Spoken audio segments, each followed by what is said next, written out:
underneath everything that you need. Pots, pans, groceries, sewing supplies, craft supplies, whole range of goods, clothing, anything you want. I can supply it, and you know what? If I don't have it in stock, I'll get it. I can promise you that. I wasn't always a shopkeeper though. My first line of work was timber business.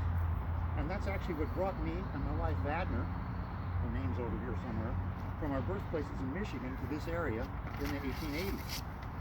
I started out in Seattle, actually, in the south of here, logging an area in the North Broadway area. I hauled wood down to the waterfront, mostly cordwood to feed the steamers, the mosquito fleet steamers. They all burned wood, and there were like 2,000 of those mosquito fleet steamers flying the sound at that time, stopping everywhere at every little port of call, and they needed a lot of wood to keep those boilers going, and we helped to supply it. It was a pretty big operation. I actually had 7 working teams of horses, and that was a lot to care for, I tell you what, but we kept up a steady supply of cordwood for the steamships. Then I heard about some great lumbering opportunities up here in Edmonds. So in 1893, Vadner, me, the 3 children, and my horse teams relocated up here to Edmonds. Now I joined up with a guy here in Edmonds you may have heard of him named Ole Sorensen. He was the local blacksmith, and I had a running business with him, keeping all my horses cared for.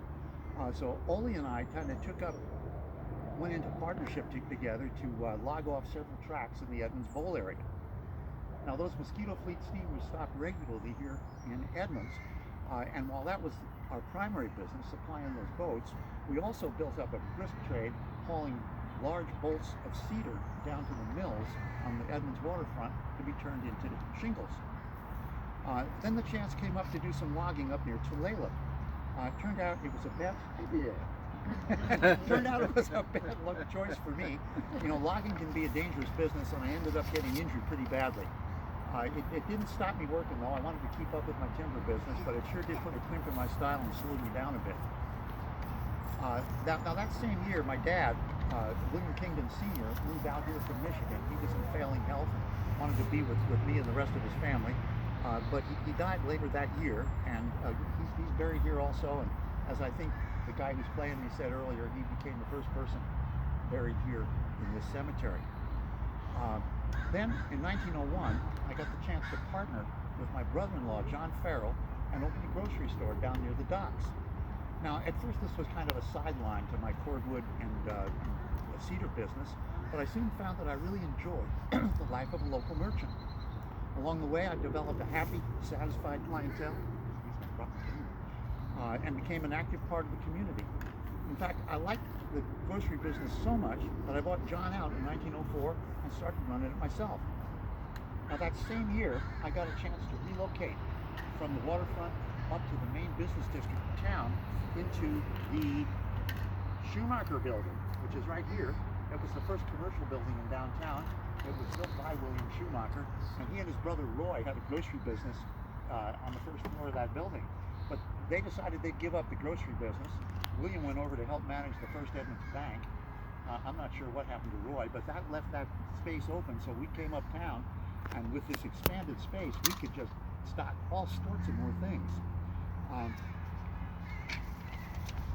That building still stands today, as any of you are here in Edmonds know, and it is today the home of the Chantel restaurant, and it is on the Edmonds Register of Historic Places. It's a fantastic old building.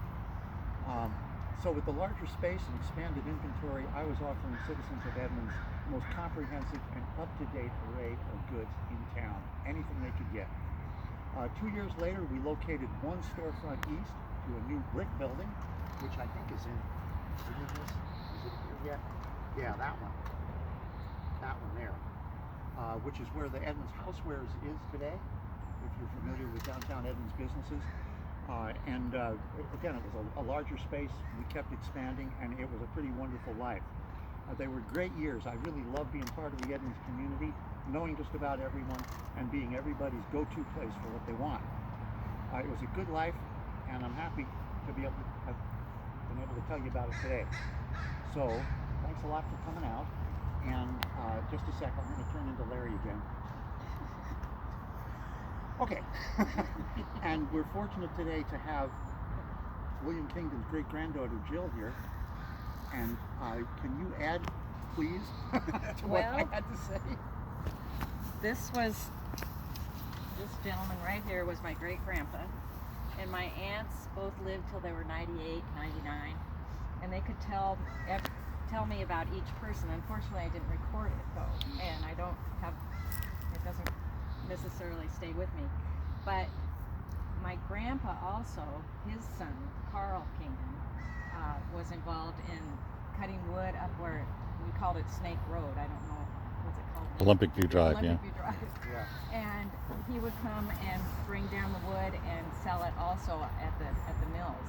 And then after that, he opened a business which is right across the street from Claire's, and it was a big storage unit that was full of ice, and he delivered ice by horse-drawn cart to everybody in the town in Edmonds. And my sister, I couldn't get her to come with me today, but she has a whole lot of history with it. But we had a lot of fun with this, and we hope nobody forgets about the Kingdons, you know. I didn't realize Well, we're doing our part. Yeah, so I really appreciate it.